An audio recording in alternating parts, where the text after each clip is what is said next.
A cylindrical tank with radius of 5 meters is being filled with water at a rate of 3 meters cubed per minute. How fast is the height of the water increasing? So I've got this cylindrical tank. I'm just going to sketch a picture here so I can see what's going on.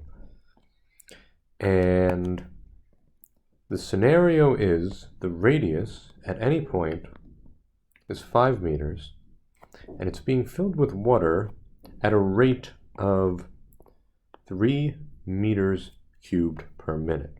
So this is an important piece of information they're telling us. So they're telling us the radius is 5. They're telling us that I'm filling, so my volume is changing. They're telling me the rate of change of my volume is 3 meters cubed per minute. It's a positive 3 because I'm increasing the water level as I fill up. And they want to know how fast the height of the water is increasing.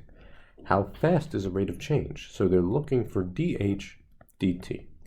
So I need to find a formula that's going to relate these two rates of change. So I know the volume formula for a cylinder is V equals pi r squared times the height.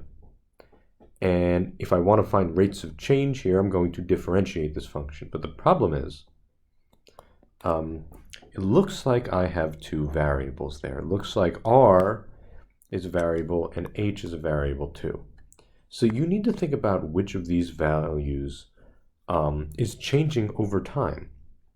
Think about if the water is right here in the cylinder, or if the water is right here in the cylinder, the radius of the top of that water is going to be the same regardless, because the radius for my cylinder is a constant, because that circle is just slid up to get that same face of the circle up there. So anywhere in the cylinder is going to have a radius of 5 wherever I go.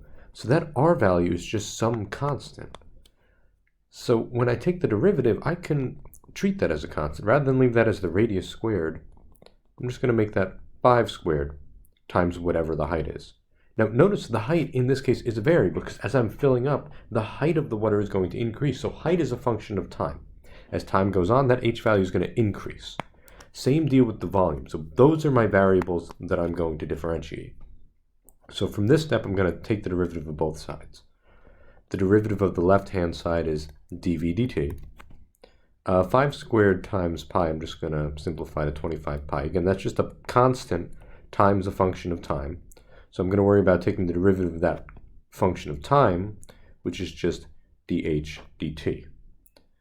So now if I'm looking here, I already know what dv dt is. That's the rate of change of my volume. They told me that. That's 3. And my dH dt is exactly what I'm searching for. So that 25 pi is linked by multiplication, so I'm going to divide both sides by 25 pi. So I get the rate of change of my height is 3 over 25 pi. And I got to look at my units. It's meters per minute. Again, if you wanted to type that into your calculator, you can get a decimal approximation, but I'm going to leave it as an exact value for now.